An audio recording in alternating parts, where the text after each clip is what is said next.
The story kicks off with Yusato, just your average high school student. It's raining outside, and he's wandering around school, trying to find his umbrella, but it's gone. Looks like someone took it.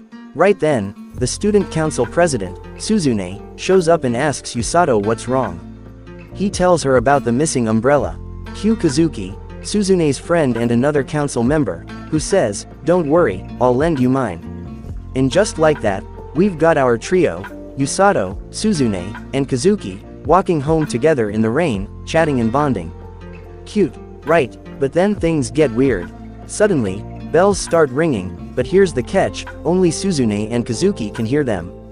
Yusato, nothing. Confused, right? Before they can even figure out what's happening, a magic circle appears under their feet, and boom. They're sucked into another world. Welcome to the fantasy realm, folks. Our trio lands straight in front of a king. Yusato and Kazuki are totally confused, but Suzune, she's thrilled. Finally, something exciting. The king explains, "Our kingdom is under attack by demons. We summoned heroes, and from now on, you are those heroes." But here's the twist, Yusato wasn't supposed to be summoned at all. Only Suzune and Kazuki were meant to come. Yusato just got dragged into the mess by accident. Still confused, they're told it's time to check their magical powers. Each person places their hand on a glowing magic crystal to reveal their abilities. First up, Suzune, boom, thunder magic user. Basically female 4. Then Kazuki steps up, light magic user, he's glowing, literally. And then, Yusato. He nervously puts his hand on the crystal, and it turns green. Immediately, the administrator lady freaks out, grabs Yusato's hand, and runs straight to the king. "What's going on?" she explains. Yeah, Kazuki and Suzune are powerful. But this guy, I'm too scared to even say it, the ball turned green. Suddenly, even the king starts panicking. The soldiers are on edge. Yusato is just standing there like, am I dangerous or something? Bang, the door slams open, and in walks Rose, an absolute beast of a woman. Her aura is so scary, the king literally starts trembling. She looks at Yusato and says, "Are you a hero?" Yusato's shaking. Poor guy doesn't even know what's going on. Then Rose hears the word, green, and charges towards Yusato. Everyone tries to protect Yusato, but she's too fast. She grabs him in her giant arms and says, "I'll turn this boy into a full-fledged healing magic user." Before Yusato can blink, she's taken him away. Back at the palace, Suzune and Kazuki are worried, but the administrator calms them down. No need to panic. Rose is a top-tier healing magic expert, and yes, she's going to train Yusato, but she's a monster. She never goes easy on anyone. Now, welcome to Hell Training. We're now at Rose's base. She explains to Yusato what healing magic really is, and introduces him to 5 other guys who are training under her. And guess what? They all look like thugs. Rose tells Yusato, "Starting tomorrow, I'll be your trainer." Yusato's whole body is like, "Nope. Don't do it." The next morning, Suzune and Kazuki come to visit. Yusato says nervously, "My training starts today." They give him some fruit and wish him luck. Poor guy. Rose hands him a journal to track his daily progress, and a massive book to study this new world, its people, species, and more. Training begins, and it's brutal. Yusato starts running, and running, and running, until he collapses. Rose shows up. "Who told you to stop?" She heals him, and makes him keep running. Yup. She calls him trash. By day 4, he's running with the rest of the rescue team, but they're all faster than him. Day 6, it's raining. Rose, "Hey little bug, you're slowing down." Day 7, she starts beating the crap out of him. Kicking, throwing him across the field. Day 8, more beatings. But here's the thing, he never gets hurt. Because his healing magic automatically kicks in every time. By day 10, Yusato is running like a zombie. His stamina is limitless because his body keeps healing. Day 11, push-ups added. Rose reveals the reason, you need to carry your injured teammates to safety in battle. Day 12, running plus push-ups. Day 13, Rose adds heavy weights. Day 14, his lunch goes missing. He starts fighting his teammates. Day 21, Suzune and Kazuki come to visit again, and they're shocked.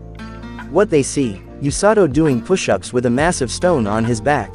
And Rose is sitting on that stone, while arguing with him. Suzune is, let's say, very impressed with his muscles. She wants to touch them so bad. And yes, she finally does. Meanwhile, the sword instructor, Siglis, shows up. He's furious. Stop this inhuman training. But Rose doesn't back down. She wants to make Usato her right-hand man. And she means it. After all that madness, she tells Usato, take a break. He sits under a tree with Suzune, Kazuki, and the princess. Yeah, royalty's just chilling with them now, talking about what they're all up to. Suddenly, Suzune can't resist anymore. She rips open Usato's shirt just to feel those hard-earned muscles. Yep, she touches them, full-on admiration mode. The next day, things go from tough to terrifying. Rose packs Usato's bag and drags him to the jungle. His mission, hunt a grand grizzly, not just survive, but actually hunt it down. And how does this mission begin? Rose picks him up like a potato sack and yeets him into the jungle. Somehow, he lands safely. But he learns quickly, he's not allowed to go home until he finishes the job. The grand grizzly shows up. Huge, like nightmare fuel huge. Usato immediately runs away, jumps into a river to escape. That night, soaked and scared, he sleeps in a tree. But now Usato gets smart. He starts observing the grizzlies, learning their habits.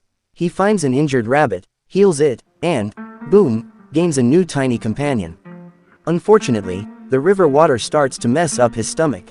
While exploring, he discovers something horrible. A giant snake has been killing grand grizzlies. He watches the aftermath, sees a small grizzly cub crying over its parents' corpses. Heartbreaking. That's it, Usato is done running. He crafts a weapon, preps some food, and with his rabbit friend guiding him. It's time for a showdown. Usato versus giant snake. At first, it's rough. Usato gets bitten, screams in pain, and nearly collapses from the poison. But he uses healing magic to stay in the fight. Then the little grizzly cub jumps in to help. The tag team effort works. Together, they destroy the snake, blinding it, breaking its jaw, and finally finishing it off. But, twist, the snake isn't fully dead. It lunges back for one final strike. Usato tells the cub to run and accepts his fate. He yells out before die, it's all that witch Rose's fault. But just in time, bam, Rose falls from the sky and crushes the snake. Turns out, that rabbit is actually Rose's friend. It told her what was happening. So now, everything's calm. Usato brings the small blue grizzly cub back home and names him Blurin, because he's, well, blue. Rose says, if he's staying, he better be useful. So now Usato does his regular brutal training, with Blurin riding on his back as extra weight. After one brutal session, Usato faints, Rose heals him. Next, he starts running through the town. People freak out seeing a blue bear at first, but once they notice Usato's rescue team shirt, they calm down. Everyone respects the rescue team. He and Blurin grab some fruit from a shop and keep training. Mini reunion time, Usato decides to visit Kazuki and Suzune. Suzune spots him, and falls in love with Blurin on the spot. She begs to pet him. Usato agrees, but Blurin rejects her. Not once, but twice. Second time, he even bites her. Usato heals her hand, and they chat about their training. Kazuki's not there, he's off fighting monsters in the jungle. But hold on, Suzune is also heading to the jungle soon, for real combat experience. Problem is, Commander Siglis can't go with her. So guess who's going? Usato. So into the jungle, again. On the way there, Blurin falls asleep on Usato. Suzune has a plan, let me carry him on my back. Usato helps her, and the second Blurin touches her back, she's face first on the ground. That bear is heavy. In the jungle, things get spicy. They're ambushed by bandits. Suzune, she's thrilled. First time seeing real bandits. And she wrecks them with lightning magic. But then, things get worse. They're attacked by monsters, separated from the group, and go tumbling into a river, over a waterfall. But they survive. Barely. Usato heals Suzune's wounds, and they agree to find shelter. They find a small cave and use her lightning magic to catch fish and start a fire. Usato's grateful. Last time he had to do it alone, it was miserable. Then Suzune spots some venom monkeys, adorable but deadly. Despite warnings, she touches them and faints, again. Usato heals her. Meanwhile, back at the capital, Kazuki and the king learn that Suzune and Usato are missing. Kazuki panics, ready to dash into the jungle to find them. But Rose stops him and says, Usato's with her. No one's touching her under his watch. Back in the jungle, Usato and Suzune take turns sleeping. She insists Usato go first, he's been using healing magic non-stop. Next morning, they wander through the forest, and from the bushes, a figure appears. It's Blurrin. He found them. Blurrin leads them to a special place. Usato explains it's where Blurrin used to live with his parents. Usato offers, if you want to stay, it's okay. But Blurrin just insists on going back home with him. And so, the party returns to the kingdom. Meanwhile, trouble is brewing. The king, Rose, and Commander Siglis are in a serious meeting. The Demon Lord's army is on the move. They're building a massive bridge through the jungle, and if they succeed, the kingdom's doomed in a few days. Cut to the jungle, the demon army, the Black Knight, and other high-ranking officers are preparing the invasion. But wait, a giant tree trunk comes flying in and destroys the bridge. Who threw it? It's Rose, one woman wrecking crew. She buys them 3 to 4 extra days before the invasion begins. The town is calm, but the tension is rising. Usato is walking through the city with a map when he runs into 2 members of the rescue team. They run a clinic but have been summoned by Rose. The reason? The battle is coming. But then something strange happens. Usato meets a small girl with long ears, almost wolf-like. She walks right up to him and shows him a vision of the future, the upcoming battle. In that vision, the Black Knight kills Suzune and Kazuki. Usato snaps out of it, drenched in sweat. This isn't just a nightmare, this is a future she saw. And Usato, broken. These 2 are why he's enduring everything. He's training for them, and now they're supposed to die. Meanwhile, Rose has returned to the capital and is debriefing the king and Commander Siglis. That night, while Usato is resting, Kazuki sneaks in. Kazuki reveals, the king summoned the heroes to inform them of the upcoming war. Kazuki is scared to fight. He admits it, he ran away from the palace. But Usato tells him, I'm scared too. But I'll fight, to protect you and Suzune. Kazuki regains some courage and heads back. Suzune appears shortly after, overhearing the moment. And of course, she teases Usato, "Ah, bromance, so sweet." Next day, the king gives a rallying speech. All of the kingdom's forces are gathered. Meanwhile, back at Rose's base, something special happens. Rose calls Usato to her room, not to yell at him, but to give him something. His official rescue squad uniform. And he looks awesome in it. Rose even compliments him. That's rare. And just like that, it's go time. Rose and the entire rescue team head to the battlefield. Suzune and Kazuki also receive new armor. They're looking like true warriors now. Rose gives one last command to her team. If you see anyone injured, bring them here. And the battle begins. Humans versus demons. Swords clash, magic erupts. People are falling. Blood is everywhere. Wounded soldiers are dragged to the rescue team. Usato and others are healing as fast as they can. It's chaos. And just when things are getting rough, another giant snake like the one Usato fought in the forest appears. And then, he shows up. The Black Knight, Demon Army's most dangerous warrior. Covered in dark armor. Terrifying. Suzune and Kazuki begin fighting on the front lines with incredible teamwork. But now, the Black Knight appears before them. His ability, reflective magic. If you attack him, the damage bounces back at you. Suzune warns Kazuki, don't attack him directly. They try a new strategy, attacking from behind. It works at first, but it's a trap. Suzune lands a hit, and suddenly a giant sword pierces her from behind. Her attack bounced back. Kazuki rushes in, smack, the knight slashes him too. Both heroes are down, near death. The demon army cheers. The human army, losing hope. Their heroes are finished. The Black Knight lifts his sword for the final blow. But then, a fist. Usato enters, punches the Black Knight so hard, he goes flying across the battlefield. It is so satisfying. Usato rushes to Kazuki and Suzune. Heals them on the spot. The Black Knight goes berserk. Screams, how can you hurt me? Tentacles of dark energy explode out of his body. He launches them at Usato, but they don't work. Usato punches right through. Usato's attacks aren't reflecting. He punches again. Boom, armor cracks. Again, crash. The knight screams. Kazuki and Suzune watch in awe. And then, the truth is revealed. Healing magic is the Black Knight's weakness. Each of Usato's healing-infused punches is melting the knight's armor. Suzune looks at him and yells. This is the wrong way to use healing magic. Yes, they drop the title. The Black Knight unleashes all his dark energy. Usato. His green healing aura explodes too. It's time for the final punch. Green versus black, healing versus darkness. And boom, Usato's punch destroys the sword, shatters the armor. And then, the big twist. The Black Knight is a girl, unconscious, defeated and done. The name of that punch? Healing punch. The demon army sees her fall, and panics. They retreat. Their strongest warrior is gone. Victory for humanity. Suzune teases Usato. That healing punch, huh? Gotta teach me that someday. Usato replies. Rose taught me. She saved the day. Rose arrives. Congratulate Usato for saving the heroes, and the entire battlefield. Meanwhile, back at the demon army base, a high-ranking officer hears about the Black Knight's defeat. She's panicking. She says, retreat, bring my snake back, we are going, but her snake is burned alive by 2 heroes. Their knight is captured, the snake gets boiled. Too bad, demon lady.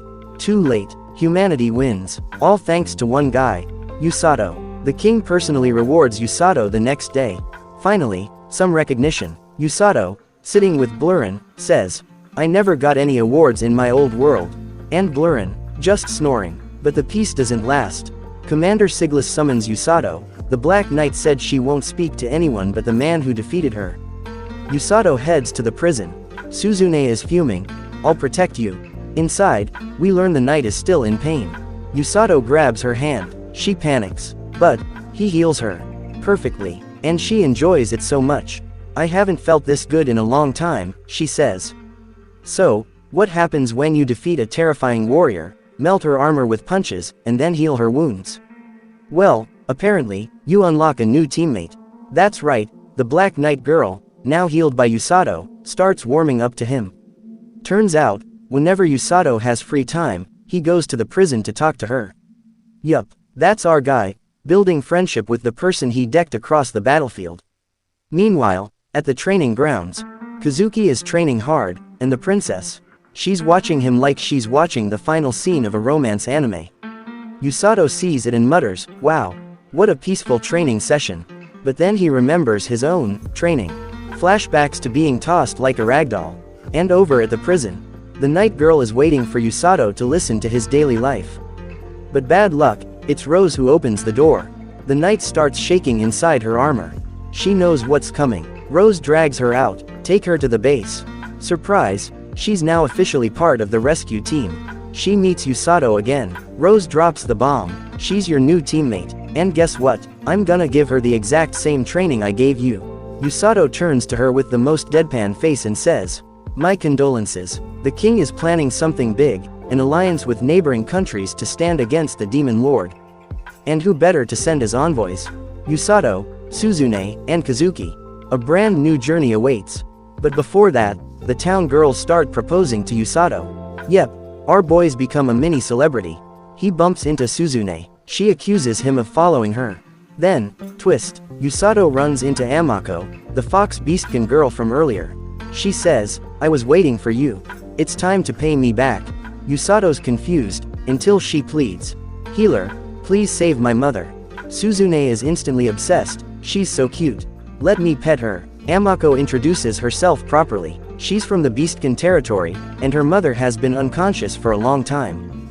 Usato asks, why didn't you go to Rose for help? Amako, I already saw a future where she refuses. Yup, she has future seeing magic. She asks Usato to come with her and heal her mom. Usato agrees, but first, he asks Rose for permission. Rose says, it's important. I'll speak with the king. Back at the rescue team base, the former Black Knight is eating with the others. Everyone is gobbling food like animals. She feels, kinda human in between these monsters. Usato encourages her to eat. She says, just throw me back in prison. But she eats anyway. He gives her a journal, just like the one Rose gave him during his training. Next day, she starts journaling her workouts. But lately, while running, she hears strange noises from the jungle. So she stops to investigate, and what she sees shocks her. Rose is punching Usato around like a dodgeball. Yup, it's dodge training 101. Later, under a tree, Usato finally asks the knight's name. Her name is Felm. That night, Felm sneaks around looking for food. But instead, she overhears a huge secret conversation between Usato and Rose. Usato is going on a journey. Felm panics. If he's gone, I'm out too. She packs her stuff and runs into the jungle. Meanwhile at the palace, Usato and Amako are meeting the king. Today, the king is to decide whether Usato can travel to Beastkin territory. And guess what? The king bows to Amako. Thank you for saving the kingdom from destruction. Permission granted. The official journey will now go through the Beastkin territory. Amako is overjoyed. Everything is ready. Route, check. People, check. Except one problem. Felm is still running through the jungle. Probably after Usato. But Rose isn't letting her escape that easily. She shows up out of nowhere and dropkicks her back toward camp. Felm, aren't you worried that Usato's leaving? Rose, don't worry, he's like me, he won't die so easily. Then she spanks healing magic on Felm's butt and launches her into the air.